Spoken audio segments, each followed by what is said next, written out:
Yeah. All right. Hello, everyone. Welcome to Momivate Momversations. I'm your host today. My name is Mallory Seidlitz, and I am typically behind the camera, but today I have the pleasure of being your host. Momivate is a nonprofit organization that empowers you to elevate your mothering experience. And today we are joined by Kristy Burtenshaw. I'm going to let Kristy introduce herself. She seems to have a very extensive background, and I am excited to dive in with you, Kristy. How are you doing today?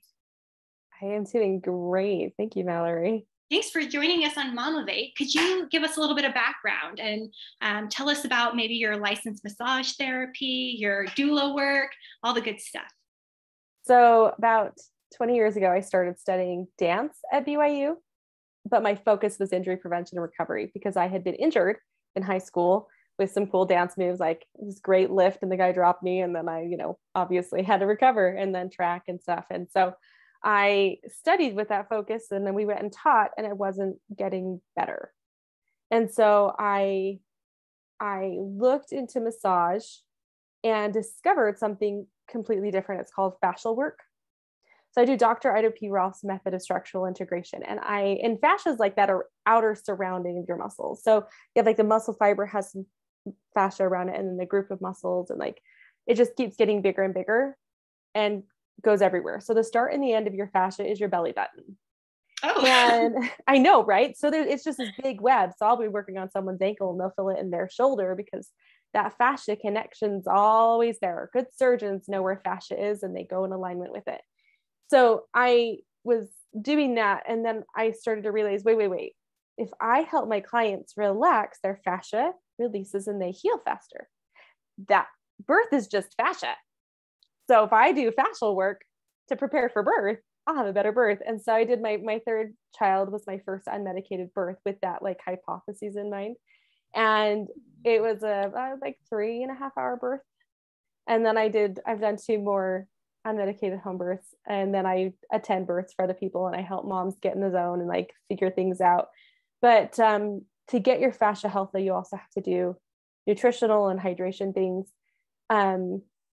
And one of the reasons I'm here is because it's also a mindset thing. People come in my office and I prefer people come in who want to heal and forgive the flies. I am totally hiding in my garage, so it's quiet and they're everywhere. I should have got a fly swatter before we started. I'm sorry. No, that's okay. It's summertime, right? We're just authentically living in summer. I was a dancer previously. So when I was perusing your website, I was quite intrigued to hear about your dance background and that you danced through college. So did I.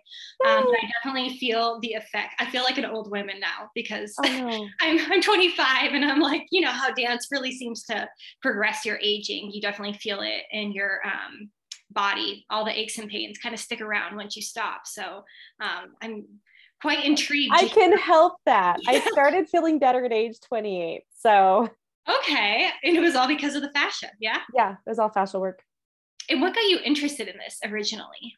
The dancing and the injury? I've always loved to dance. My body loves to move, and the injuries were, just happened because I went into the splits too fast once, and I had a guy drop me in a lift once. Oh. And like I felt the repercussions, your body shifts and then it stays in that shift. And what I didn't know before was fascia is the largest organ to transport emotion. And so when you are feeling that deflated feeling of I'm scared, your dance coach is like, get up and do it again, get back on the horse. And you're like, I don't want to. But you do, but if you don't address that fear, then that gets stuck in the fascia. Everybody goes to massage therapists thinking it's going to fix their muscles, and massage therapists do work on muscles and lymph, and it's great, but it helps you make you feel better emotionally and helps move lymph and blood. It does not fix your posture. So if you want to bypass that, you have to go to a fascial worker, and that's when you're dealing with the things that are emotionally stuck, and then they align. Okay. So I think it's, my injuries really got me interested in healing people. And the more I got injured, the more I wanted to fix it. Like, how do I prevent this for my dancers, and what can I do to help them recover? Like, what stretches can we do? A lot of teachers understretch. They just expect you to do it, but they don't actually teach you how to do it. So I took a couple flexibility classes at BYU And that made a huge difference because I was like, wait a second, like there's a method to this. I've been doing it wrong for 11 years. I was so mad. Especially in the older ages when you're, maybe a professional performer, you're expected to warm up by yourself. And if you don't have that knowledge to support a thorough warm up, then you just kind of either skip it all together or rush through it because it's just something you should do and move on. None of the professional dancers I know don't stretch. All the professional dancers I know warm up properly and stretch properly. But Good. when I work on them and when Brian works with them, my husband, they're surprised at muscles they didn't know that they had, that they're overworking. So they're incredible. Professional dancers are incredible. There's a lot of amateurs here in Utah, which is they're the people who don't stretch and need to. the professionals are really good, but there are still things that, you just can't be your own therapist. I can't be my own therapist. And as much as I could teach myself to dance, I totally need a coach. So we all have to take our own medicine and find someone to see our weaknesses. Absolutely. Yeah. And so is a lot of your client base, I assume you get a decent portion of dancers since you have that background, but do you get a lot of mothers and maybe who've gone through like the trauma that birth has on your body and are looking to heal or prepping to go through birth? I love that question. I have worked on a newborn just right out of the womb within minutes because their body was all bound up. So we released it. And I've worked on geriatrics in their 80s and like, wow, some people are more fit than 20-year-olds. It's amazing. But because our business name is Dance Core, we get people who are athletes of any kind. I get a lot of moms. We do pre and postpartum. I've been there doing body work on moms during their birth so that they can relax because their brain's like, oh, this is too hard. And they're like, no, this is easy. This is easy. We can do this. This is easy. So yeah, no, I get kind of the gamut. It was a bit of a surprise when I started getting like professional athletes coming in like, I played professional football or I'm a speed skater. And I'm like, what? You came to me because I do dance core. And they're like, well, like, you understand dancers, therefore you understand athletes. So yeah, I'm surprised at the variety that have come just because of our name. Yeah. And you and your husband do it together. Is that correct? We do. He's awesome. Absolutely incredible. Whenever we have clients, we'll be like, today I want a Brian or today I want a Kristy. It's kind of funny. Because we're just really different, but we work really well together. I love it. And you mentioned you have a background in Dr. Ida Rolf's structural integration. What exactly is structural integration? It is a realignment of your body. So I remember how I said your body has like lots of waves and lengths and they all go connect. So think of it going from bone to muscle to bone to muscle to bone to organ to muscle to bone. So your fascia just is going up and down.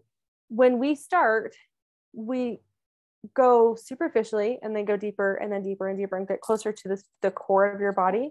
And then we go back out to the superficial. And it's about 10 sessions is what Dr. Rolf's students do.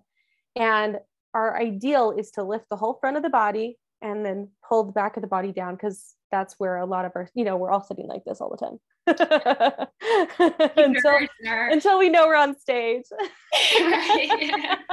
And so the idea is that posture isn't held. Posture is where you are relaxed in the space. And if this is the most comfortable place where you are, which is normal for moms, because we just had a baby and all of our fascia was forward and now it's like back. We're like, I don't have a stomach anymore. Then yes, we need to lift that fascia. But the more I personally go through, because we have 5 children, I'm learning more about what muscles I have to strengthen. I want to be able to do a cartwheel with my kids. Sure. Your obliques get totally destroyed in childbirth. So like, I want to do those things. And therefore you have to not just lengthen the fascia, you also need to strengthen the muscles underneath. And then have good nutrition because that nutrition makes a huge difference on your energy level as a mom. And as much as we all want to look good, we want to feel good. Absolutely. And we want to be able to stay awake while our children are sleeping because that's like our only alone time. Sure. That precious time, right? So revolving around dependence, I know you have some background on how we can overcome certain dependencies. Could you touch on that a little bit? Yeah, dancers are super codependent. They really struggle with it. And since I started doing my theater world when I was like 11, well, as a world, we go to school, we get grades, we get rewards. Here's a high five, here's a candy bar, here's, you know, like we always get rewards. And we kind of get dependent on that. It's like really, really want it. And we're like, well, I must have done it wrong if I didn't get a reward. And so we just get really stuck on that.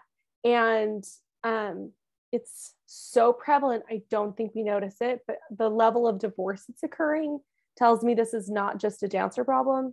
And when my clients come in my office, they're like, please fix me. And the first thing that any therapist has to do is say, I am just the witness.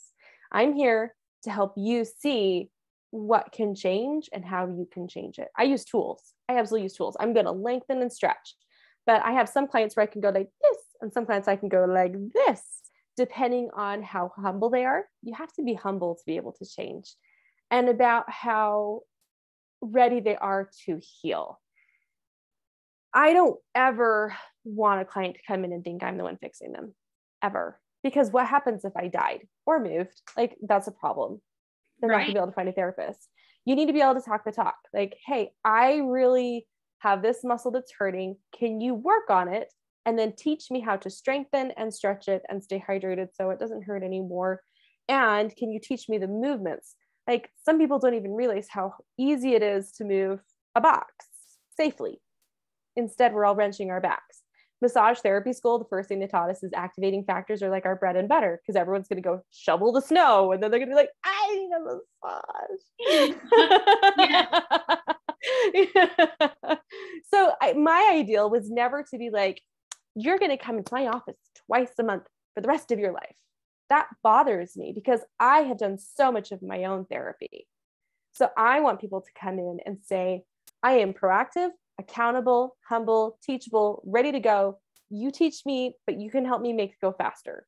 Because if a fascial worker comes in, I can save people $25,000. No joke, with how fast we can recover their body and then get them going. And if you're in that space and you're ready to heal, like, the world is at your feet. It's so nice. I felt, you know how much pain dancing causes. Yes. With residual pain. And when I was 28, they opened my pecs, and I think my pecs had gotten stuck here from like my ballet, probably my improper ballet, because I don't think I was very good at it. But the fact that I was stuck here, they opened it. And petechiae is something that you'll look for in massage if there's a lot of adhesions. I looked like I had hickeys all the way across. Like, it was just red because my body was like, oh, blood flow. You finally get to have blood flow there. You haven't had blood flow there for years. So yes, I needed help. But then after that, I was like, okay, I'm going to go do, my pec stretches and make sure that this stays open instead of me having to keep going back, keep being required to have someone else fix me because I'm honestly too lazy to do it. And because I am sometimes lazy, I totally like lay in my bed. Remember the stretch for the rest of your life. You just lay in your bed and you just let your arm like stretch. So you stand it. It's the most beautiful thing ever. That is a lazy man stretch for your pecs. No, I like that. I like the bed portion of that. Yeah. I know, right? Seriously, I do occasionally go and like stand on the wall and do all 3 layers and then the subscap, but that's usually how I stretch, is in bed, just fanning my arms. That's interesting. I never really think of massage therapy. To be honest, you say massage, I think of like a pampering, like I'm gonna go get my nails done and get a massage. It's very that's not what I do. Integrated into my daily life. And when I think of like therapies, I'll think of like maybe physical therapy, where I know that I'm going to be given a prescription after to like do these stretches to build up the muscle around that hurt area. So it's interesting to think of massage therapy as a therapy, which is exactly what it is, that it needs to be built upon on your own time. It depends on your therapist.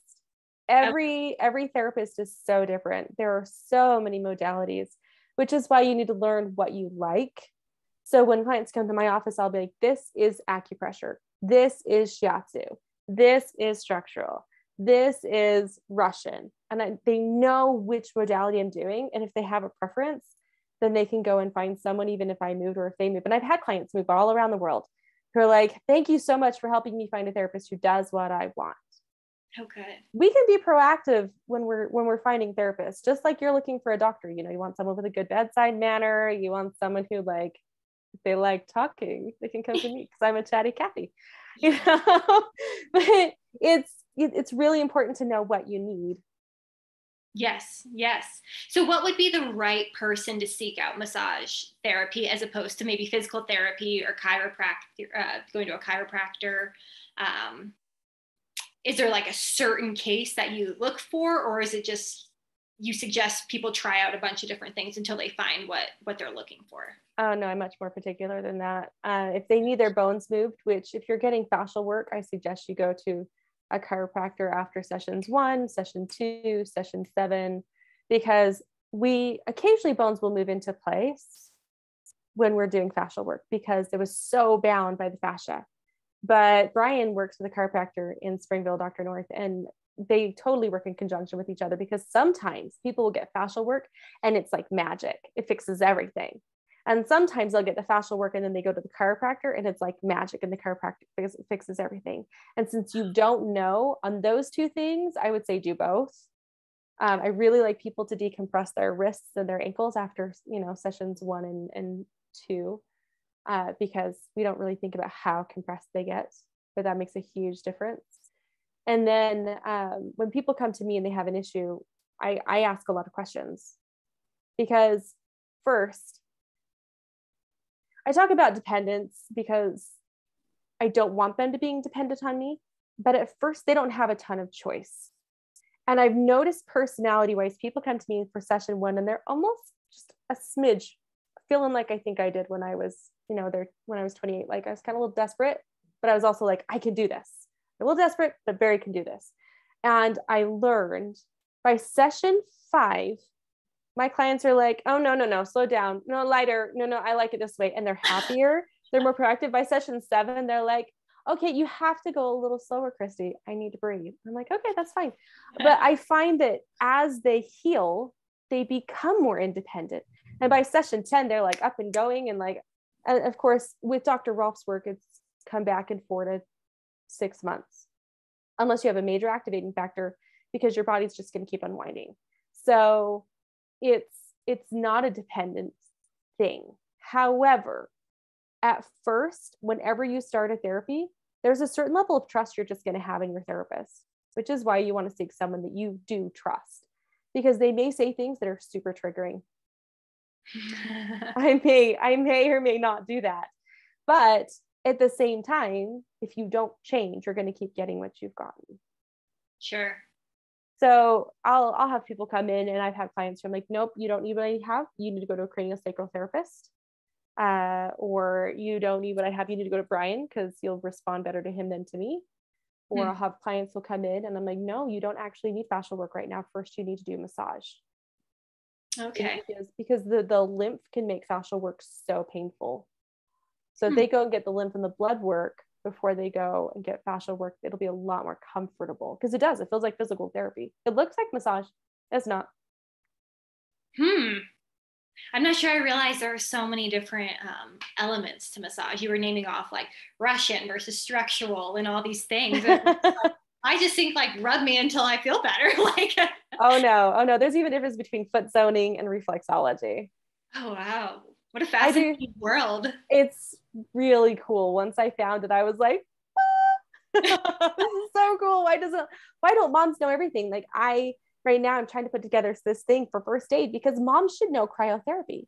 You know how easy our worlds would be if we knew all the different like first aid things that they taught in massage school. Everybody needs to know this. Should have been common knowledge in elementary school.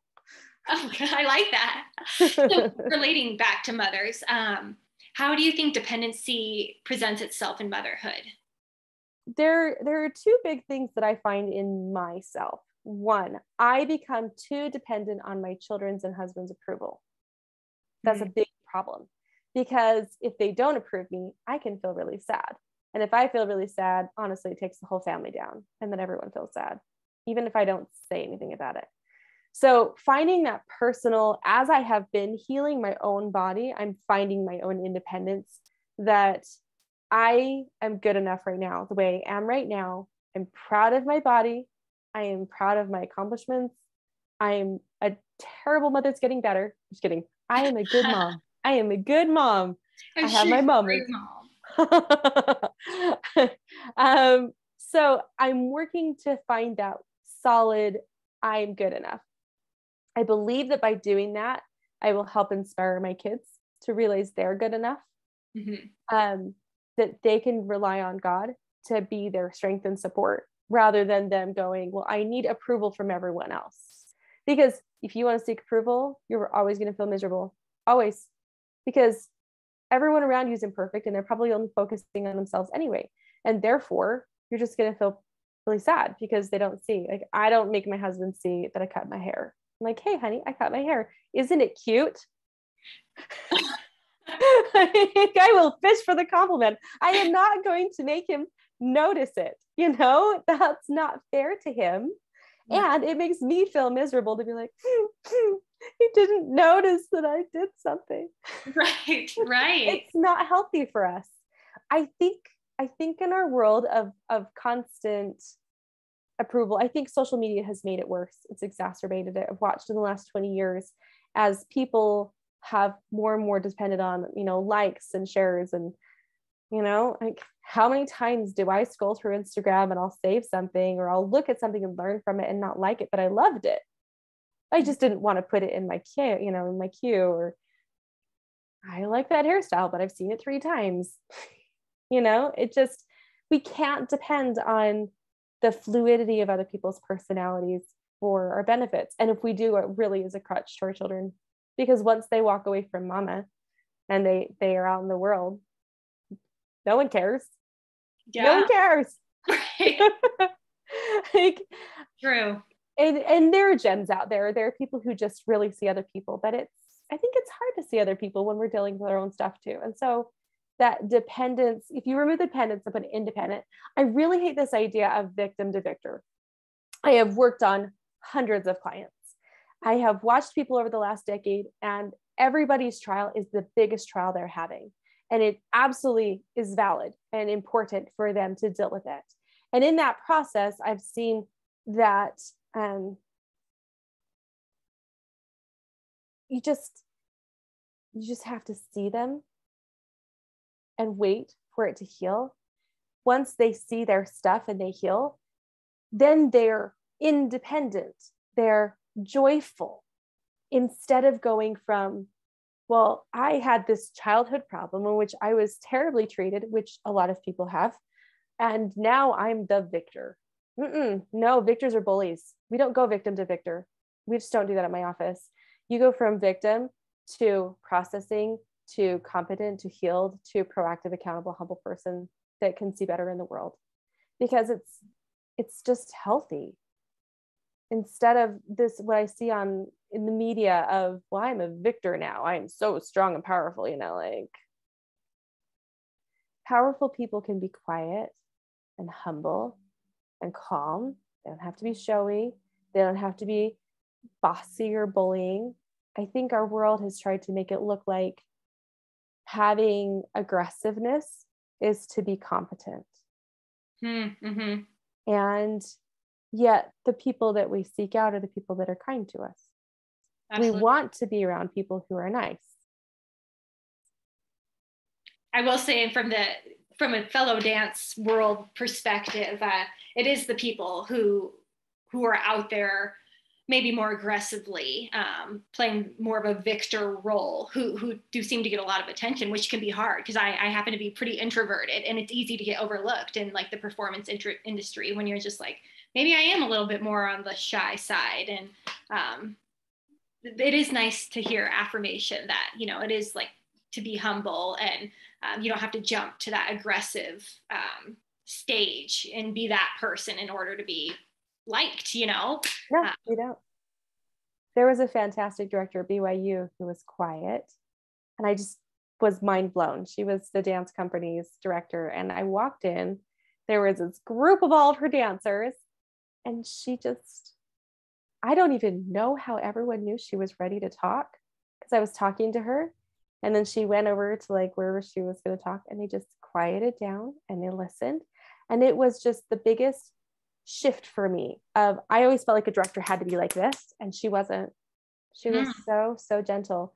And when I became a director, we went and taught in Idaho. I'm like, can you see my brain, like seeing my dancers in front of me? They were so cute. Some of them were not cute. Some were mean, but most of them were really, really cute. And I loved my dancers who were quiet and respectful and humble, but they were on their game. They were following the rules. They were stretching and they were actively doing their part. You were seen.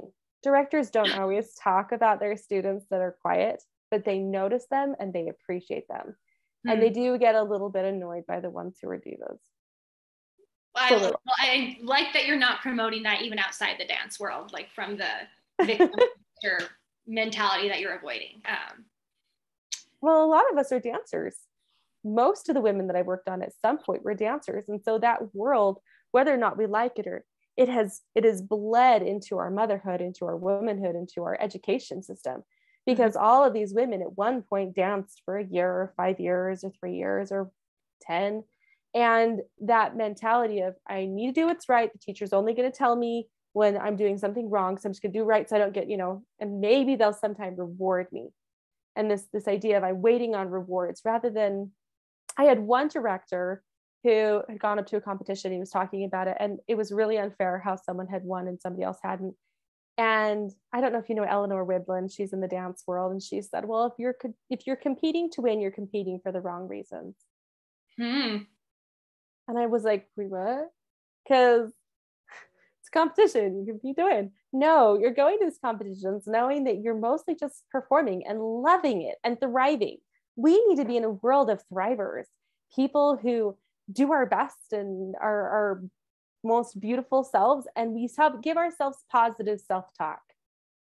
I don't have clients who come into me and be like, Kristy, you're disgusting. But I have had days where I was like, Kristy, you're disgusting. Wait. No, I'm proud of my body. And then I go through it and I have set, like, if I have certain words that I say in my head to myself, I go fix them. Because if those thoughts are in my head, then the adversary is in my pocket and he needs to get out. And I need to remember that I had 5 children. There are 5 humans on this world because of me. Thank you very much. I am very, very proud of myself. And I have accomplished so much. And now I can share that. I have survived insurmountable odds. We didn't talk about them because it wasn't the purpose of being here today. But truly, if we could all walk away from this, I need approval, but I have so much to share and so much joy to bring to the world. What a wonderful world it would be, skies of blue. Yeah, right. It sure does sound like you have a lot of good stuff to share. And I saw that you're including courses now on your Dance Core website. Is that right? I've started to. I have one that I just completed. It's on fertility, because a lot of people are struggling with infertility with a lot of the, outward chemical things that happen in our modern world.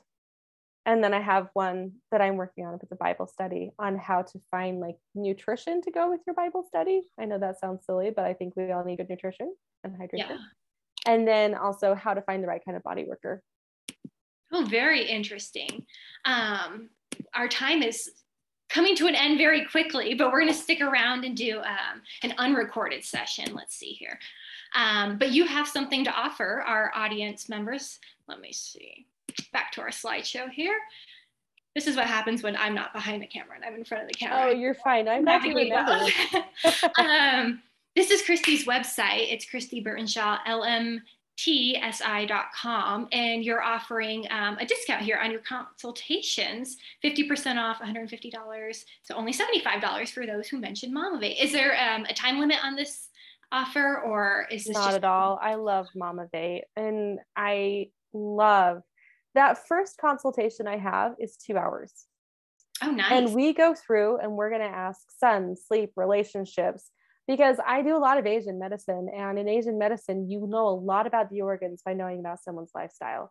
And I need to know that in order to know what next steps they need to take, whether or not they need to go to a different therapist or whether they need to come to my office. And some people I'm working with in like Bangladesh, which by the way was cool. South Africa and Iceland. So sometimes I'm helping people find people near them. And since I do a lot of different modalities, I'm really diverse. Sometimes I have to help them find like 5 different therapists, but they're healable. being healable is just part of human nature. So I love Momivate. I'd be happy to offer this to your peeps. Oh, well, thank you. We appreciate that, Kristy, and we appreciate you joining us today for this first half hour. For those watching the recorded session, if you join us at 3 p.m. Pacific time on Saturdays, you could jump on to our live session and then stick around for our conversation, which we will start here after this recording. So thank you, Kristy, and we look forward to speaking with you some more. Awesome. Thanks, Valerie.